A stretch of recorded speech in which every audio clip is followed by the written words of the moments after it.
ny mofinaina isan'andro atolotry ny mpitandrina rakotina valina maoly.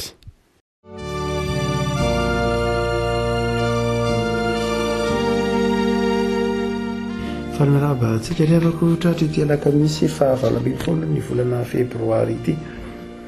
Ny mofinaina antsika anio araka ny fandaharam-potoana dia ny epistily ho an'ny Hébreo toko fahaenina. Hébreo toko fahaenina ny andininy 7:20 ka hatramin'ny 20. Hébreo toko fahaenina ny andininy 7:20 ka hatramin'ny 20. Fakitsika anaran'i Jesosy. Fa Andriamanitra nanao teny fikasana tamin'ny Abrahama satria tsy nisy lehibe noho ny tena izay azony anianana dia nianina tamin'ny tenany izy ka nanao hoe hitahy anao tokoa aho ary amaro dia amaro anao.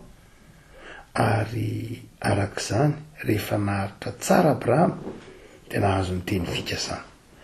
Fa ny olona dia mianina amin'izay lehibe noho ny tenany ary ny fianianana dia ataony mba hamafy ny teny hampitsahatra ny fifandirana rehetra.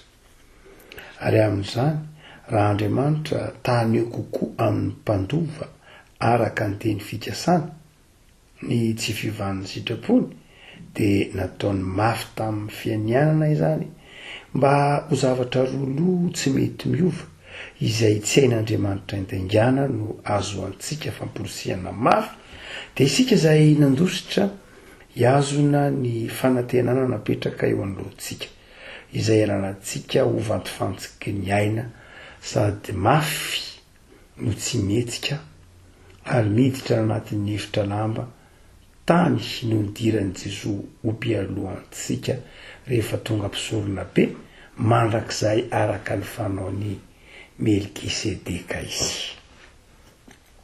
Ray masino manomasinana ny fahamarinana ny teninao ny fahamarinana. Ny andininy 10 zavatra no entina mampiorona anao amin'ny finoana mampahery anao. Ary arak'izany rehefa naharitra tsara Abrahama dia nahazo ny teny fikasana. Arak'izany rehefa naharitra tsara dia nahazo ny teny fikasana. Rehefa maharitra tsara dia mahazo ny teny fikasana. Hoe mahazo tsy hoe mahatakatra fa maharay zany. Rehefa manam-paharetana dia tanteraka lay teny fampanantenana. Mahazo na mivaly na omenanao lay teny fampanantenana. Ny Andriamanitra inotsika ao amin'i Jesosy Kristy Tompo rehefa ko malala dia Andriamanitra ny fanantenana. Ary matetika miverina moa zany teny zany. Andriamanitra ny fanantenana Andriamanitra. Andriamanitra izay nanaiky nanao fifanekena tamin'ny olombelona. Nanao fanekena tamin'ny olombelona. Ny fifanekena ny fanaovan'Andriamanitra tamin'ny olombelona dia tsy mitovy amin'ny fifanekena ny fanaovan'ny olombelona samy olombelona. Raha ohatra ka fanaiky ny olombelona samy olombelona dia mitovy hery izy ohatra fifaneken'ny mpivarotra sy ny mpividy, fifaneken'ny mpiasa sy ny mpampiasa, fifaneken'ny mpanofa trano sy ny tompotrano, fifaneken'ny mpanofa fiarakodia sy ny mpampiasa azy sy ny sisa rehetra dia fifaneken'olona mitovitovy lanja, mitovitovy hery.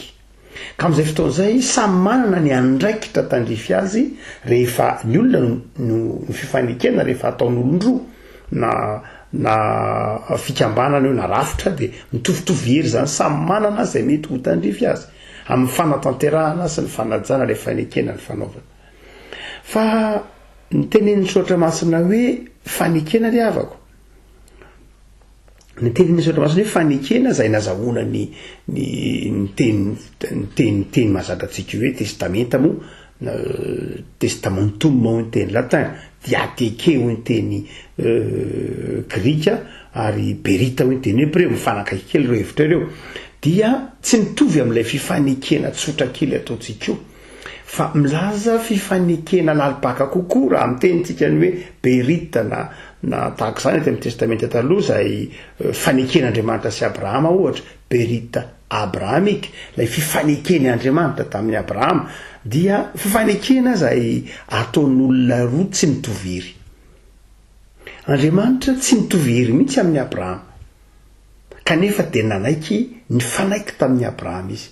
Dia inona moa zany no andrasan'Andriamanitra amin'ny Abrahama ary raha ohatra ka bitika kely tahaka ny Abrahama no nanaiky anaovan'Andriamanitra zay lehibe de lehibe goavana lehibe de lehibe. Teo filazan'ny bokin'ny Genesisy azy hoe dia nidina mihitsy Andriamanitra dia nidina mihitsy Andriamanitra nanao fanekena tamin'ny Abrahama. Nidina ary efa vita zay dia niakatra nakany an-danitra.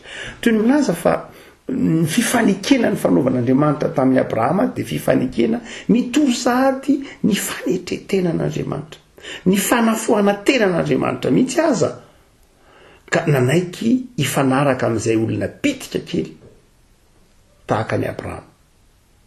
Kanefa rehefa komanala mbola mampiavaka ilay fanekena zay fanaovan'Andriamanitra sy Abrahama dia fanekena zay io ny fanekena ataon'ny lehibe sy ny kely, ataovy hoe ianao mifanaraka amina zazakely roa taona na zazakely herintaona hoe tsika dia ifanaraka fa zady hitaizanao.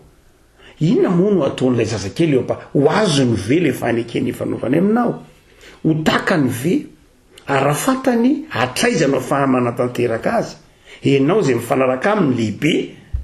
Dia zao rehefa komalala mampiavaka ny fanekena fanaovan'Andriamanitra tamin'ny Abrahama izay lovatsika ho fanekentsika mandrakiteny an'io dia zao Andriamanitra ihany miantoka ny fanatanterahana ilay fanekena. Raha mifanaiky amin'Andriamanitra isika izany na ny mamarina kokoa raha Andriamanitra nanaiky nifanaiky tamintsika dia izao izy no manatanteraka ilay fanekena zay maha-Andriamanitra lehibe azy. Dia izay Andriamanitra ny fanaiky tamin'ny Abrahama zay ka Andriamanitra ny fanaiky tamintsika koa tamin'ny alalan'i Jesoa dia Andriamanitra zay nanaiky hanatanteraka ny fanekena eo amin'ny toerana misy atsika. Izay mitsony hoe fiasa-pahasoavana. Raha mifanaiky tamin'Andriamanitra isika dia Andriamanitra no hanatanteraka hanampy antsika hiasa ao anatintsika hahatanterahantsika ny fanekena ny fanaovana taminy.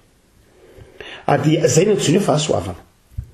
Eto dia no filazan'ny epistily any Hébreu manao hoe raha ohatra ka maharitra tsara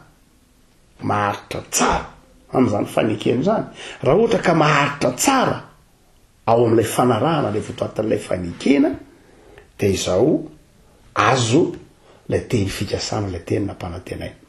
Ao ambadika ilay teny ilay fanekena dia misy mandrakariva teny fampanantenana. Andeha raintsika ohatra amin'ny lafiny pratika. Manomboka any am-batisa. Rehefa manao fanekena ny olona ndray mandreny zany, na atao ve olon-dehibe, na atao batisa, na atao ve mandray fanasany tompo tsy maninona, dia misy fanekena mandrakariva. Ary rehefa vita io fanekena io dia misy fanomeza toky. Tsodrano ataon'Andriamanitra. Zany hoe isaky ny vita ilay fanekena dia tononona ny tsodrano. Io tsodrano io ilay hoe teny fampanantenana. Io ilay hoe teny fampanantenana na teny fikasana. Isaky ny manao fanekena amin'Andriamanitra isika, atao hoe faneken'ny diakona. Vita amin'ny faneken'ny diakona, fifamatorana amin'Andriamanitra amin'ny fanontona dia misy teny fampanantenana.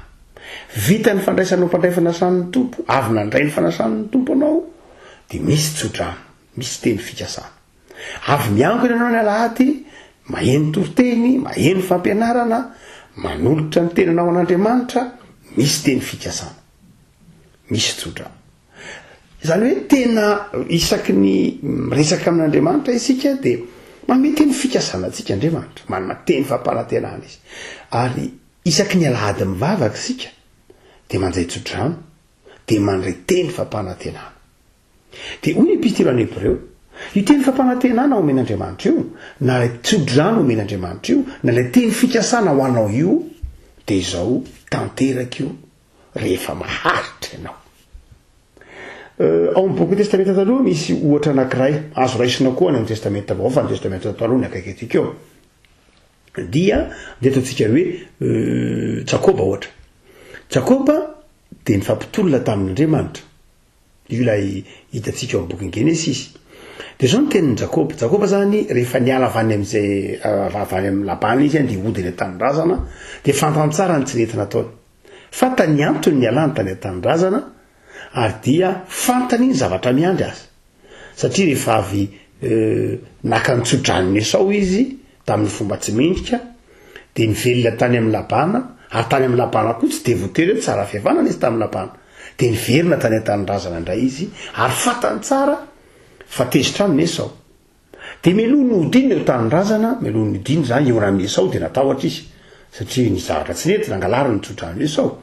Dia nifampitolona tamin'Andriamanitra izy, nangataka tamin'Andriamanitra izy. Ny vahaolana hitany zany dia zao manana karena bizinana zavatra maro isan-karazany izy nitahin'Andriamanitra izy tany fa ny zavatra nampanahy azy mafy dia Esau.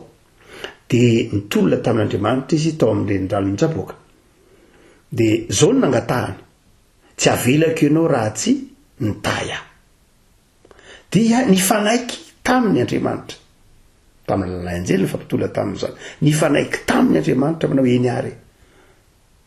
Hitahy anao aho fa mandehana. Ilay nangatahany Jakoba zany dia ilay teny fikasana hoe tsy avelako ianao raha tsy nitahy aho. Teneno amiko eto fa hitahy ahy ianao. Omeo toky aho fa hitahy ahy ianao. Zay fotsiny. Dia tsy avelako ianao. Izay le hoe lanjan'ilay teny fikasana dia ilay fanomezatoky zany, fanomezatokin'Andriamanitra fa anatanteraka izay fampanantenana ny meny anao izy. Dia roviana ary niteraka ilay fampanantenana. Ay Andriamanitra zany dia mazava ho azy fa Andriamanitra ny fanantenana. Ary Andriamanitra efa nifanaiky tamintsika. Andriamanitra efa nanome toky antsika fa hitahy antsika, hiasa mahery eo amin'ny fiainantsika. Fa ny olona zany dia izao roviana ny tanteraka izay. Miankina tointsika manao hoe miankina amin'Andriamanitra ilay izy ny fanatanterahana azy. Fa misy inona kosa nefa no andrasana amintsika. Andriamanitra ihany ny manatanteraka. Tsy isika akory ny manatanteraka ilay fanomezatokin'Andriamanitra. Ilay fampanantenana manatanteraka zany Andriamanitra. Fa inona no andrasana amintsika? Toy ny epistily any Hébreu manao hoe tsy ianao no manatanteraka an'izany fa ianao kosa dia maharitra. Inona ary ilay maharitra tarafina amin'ity epistily any Hébreu ity. Hoe ny 10:20 araka izany rehefa naharitra tsara Abrahama, rehefa naharitra tsara dia nahazo ny teny fikasana. Mazava zany fa tsy Abrahama ihany no mena ny teny fikasana fa izaho koa, ianao, isika dia nomena teny fikasana. Ny farafahakeliny dia ny tamintsika natao batisa, tamintsika niraisana mpandray, tamintsika niangona tamin'ny alahady, tamintsika niangona ray volona lasa, tamintsika niangona 10 taona lasa, dia efa nisy teny fikasana nampanantenan'Andriamanitra antsika. Ary Andriamanitra nefa tsy mandainga ho epistily any Hébreu io. Rehefa miteny Andriamanitra manao hoe hitahy anao izy ka hiaro anao, hampamirapihitra ny tavany aminao izy ary hamindra fo aminao, hanandratra ny tavany aminao izy ary hanome anao fiatahana. Teny fikasana zany. Inona ary roviany zany miatra aminao. Andriamanitra mahana tanteraka an'izany. Fa ahoana no ataonao manoloana an'izany? Inona no tokony ataonao manoloana izany? Dia hoy ny epistily any Hébreu hoe maharitra. Inona indray ary ilay maharitra raha tarafina amin'ny tantaran'i Abrahama. Toka miverina kely ny boky Genesisy tsika dia afaka malaza. Amin'ny boky Genesisy 12 ny nitson'Andriamanitra ny Abrahama dia nitson'Andriamanitra ny Abrahama dia eo amin'io Andriamanitra no nanomboka ilay fanomezatoky. Hoe ialao ny tranony rainao ialao ny tranony reninao dia avy fa ataoko tonga firenena lehibe ianao. Zay ilay teny fikasana. Dia nino Abrahama? Toko 12, toko 10, toko 7, dia nino Abrahama? Fa rehefa niaina an'ary zay le hoe maharitra nino, dia rehefa niaina an'ary ilay faharetana, niaina an'ary ilay finoana ka natao pratika teo amin'ny fiainana. Zany hoe Abrahama no en'Andriamanitra toky hoe mialahy ianao manapa-hevitra hoe hiala amin'io ifanompo-tsampy ny tery io satria zanak'tery izy, tera ray ny mpanompo sampy. Mialahy ianao amin'io zavatra io tsy mety io dia andao anaraka fa ataoko firenena lehibe ianao. Abrahama sady tsy nananjanaka, Abrahama tsy nivadiny efa lehibe izy efa 100 taona latsaka, ahoana mono mbola atonga azarana eritreritra hoe ataoko tonga firenena, jereo ny taranako fa ataoko tahaka ny torapasika io, tahaka ny mikitana io.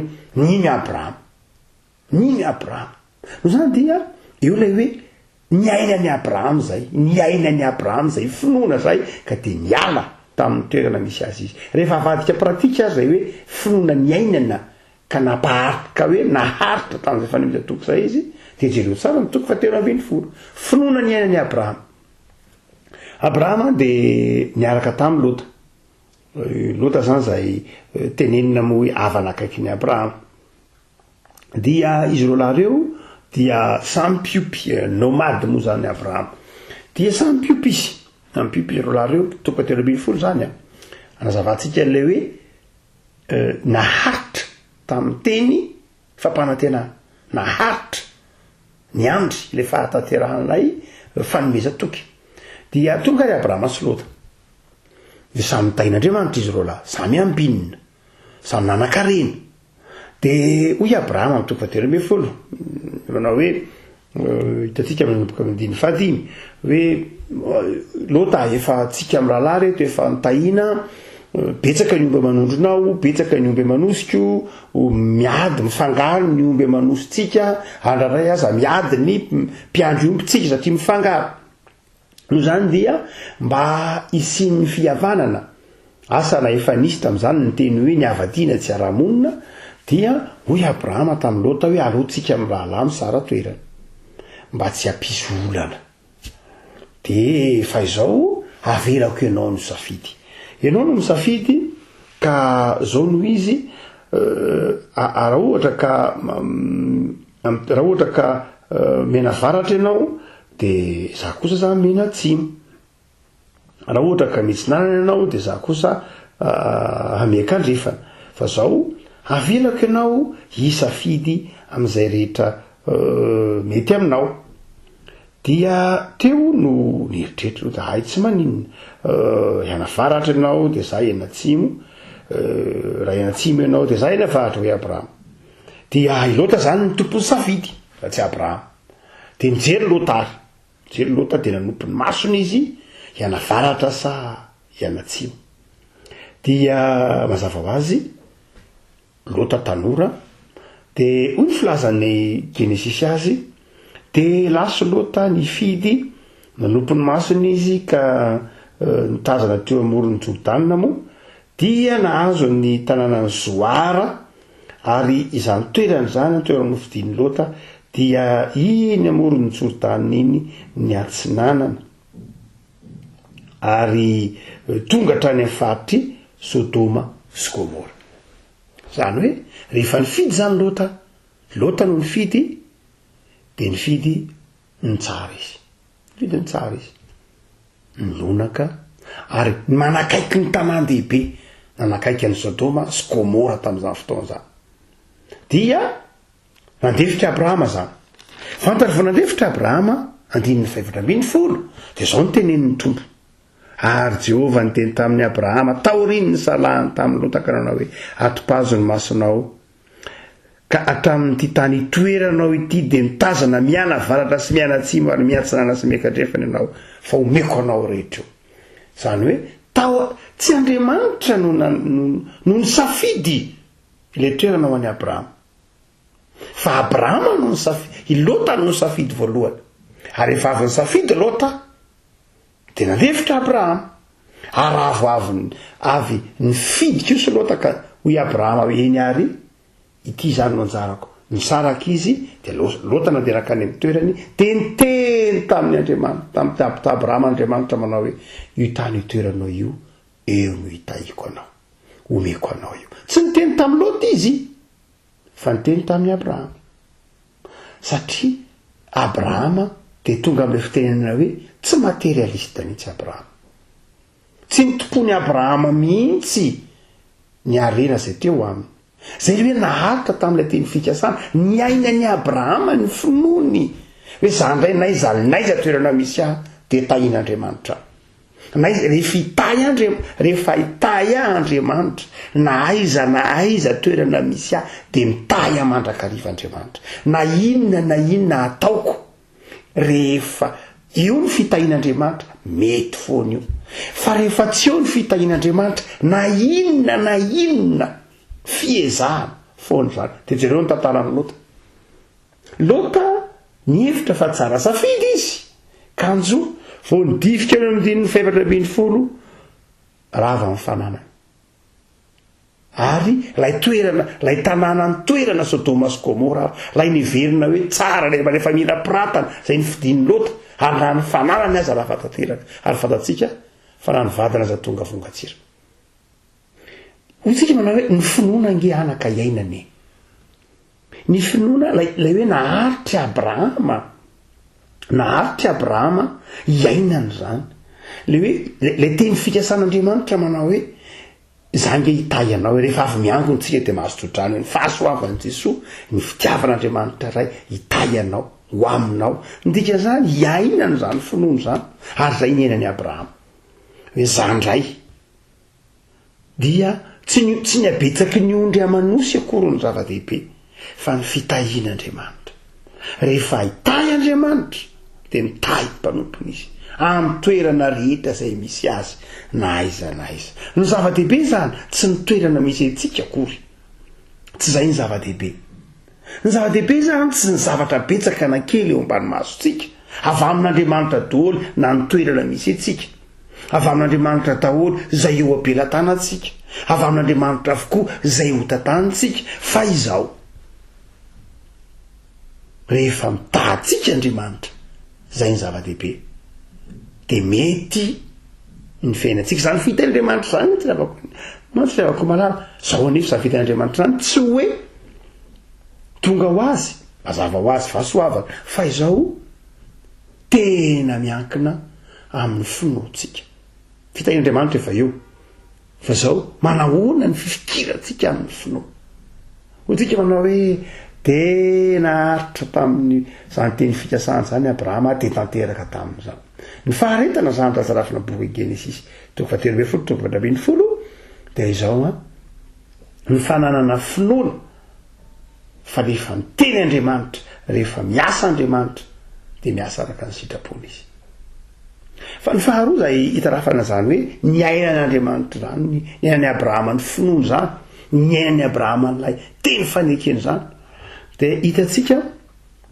amin'ny andininy fa 9:10 sy ny 7:10 de izao hitatsika ny nanaovan'Andriamanitra fanekena tamin'ny Abrahama nanaovan'Andriamanitra fanekena tamin'ny Abrahama 7:10 ny amin'ny ataontsika hoe namorana ny taranaka Abrahama rehetra zay le hoe fanomeza toky fa so rehefa ko malala hoy ny tompo manao taminy hoe anao fanekena amiko ianao de izao ofranao daholo ny ankonanao rehetra zay rehetra anao ofranao ino moa dika lefa mirana de sy tokony adonontsika fa symbole famatarana ihany tsy lay famorana akory lay fanekeny tsy zay tsy lay famorana lay fanekeny fa lay famorana marika amatarana fa tafiditra ao anatin'lay fanekena fa lay fanekena de izao lay fakatoavana an'Andriamanitra lay finoana an'Andriamanitra zany hoe naharitra Abrahama tamin'ny fakatoavana an'Andriamanitra ka na de lehilahy lehibe efa 90 taona azy 100 taona ary izy sy ny ankohonany rehetra dia nanaiky nofrany izy lay fakatoavana an'Andriamanitra io Andriamanitra manao hoe zao nataonao miangay ianao amin'ny tany razanao mialay ianao ao zao nataonao aza mieritreritra mihitsy hoe ny ondry amanotsy betsaka eo aminao ny ahatafitanao fa ny fitahiko anao amin'ny toerana rehetra zay misy anao zay no mahatafitanao zay ny zava-dehibe aza mitoky amin'ny zavatra tahaka izany reny de azo komena foana raha mahana zavatra be dehibe anao eo aminao de tsarofo fa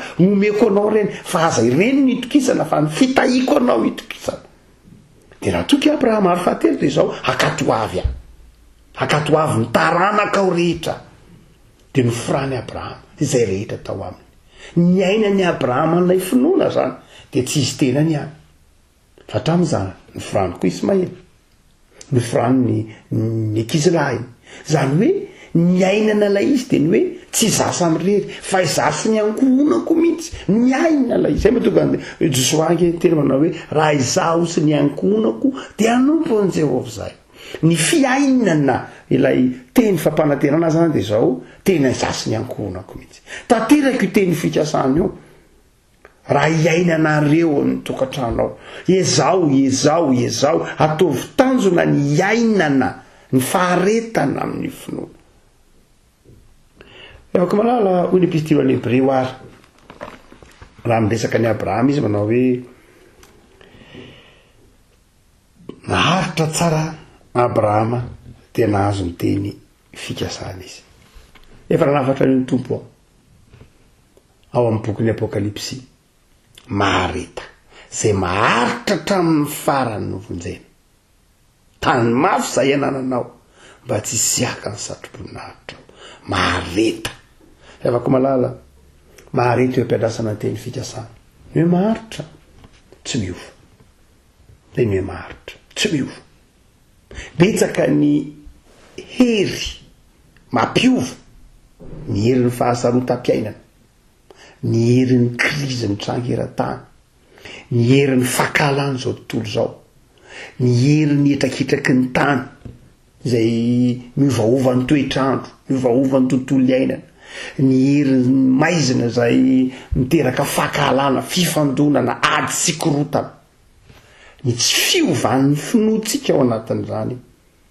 no ahatanterahany teny fikasana aza kivy ary avako malala miandra ny fahatanterahany teny fikasana mahareta aza miova na inona karazana hery zavatra manery ny fiainanao andavanandro mety ny fahasarotam-piainana io ny tebiteby io ny ofinarety io tsy fahasalamana zarehetrany dia te hanova ny finoantsika rahandrehetrany dia ery te hanova ny finoantsika fa izao mahareta tahaka ny mahareta ny Abrahama mahareta dia izao ho tanterahiny tompo aminao lay teny efa nampanantenay Jesosy Kristy tompo afaka malara lay fahatanterahany teny fanekena lay teny tonga nofo lay teny velona lay fanekena Andriamanitra hita maso lay fanekena vaovao izy ny ahatanteraka izany ao am-ponao fa mahareta miaraka aminy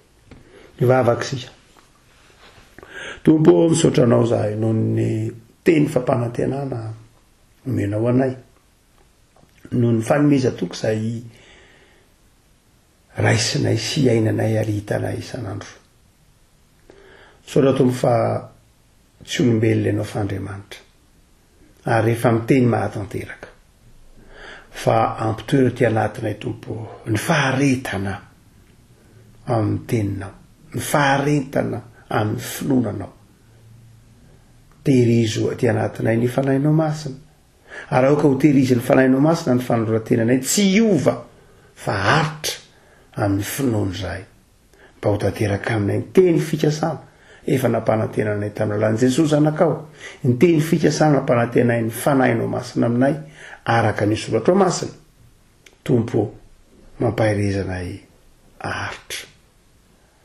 amin'ny azakazaka ataonay isan'andro amin'izay rehetra fiovaovany zao tontolo zao dia mampaherezo zay tompo haritra hatrany amin'ny finoana betsaka ny zavatra kasainay betsaka ny zavatra irinay aminao betsaka ny zavatra iveriny sainay fa mahasoanay kanefa tompo mahay manoma mihoatra lavitra noho izany ianao fa ny teninao dia efa nanome toky anay fa iaro anay mandrakariva na iza misy anay ko dia matoko zany zay tompo aminaranao Jesosy amen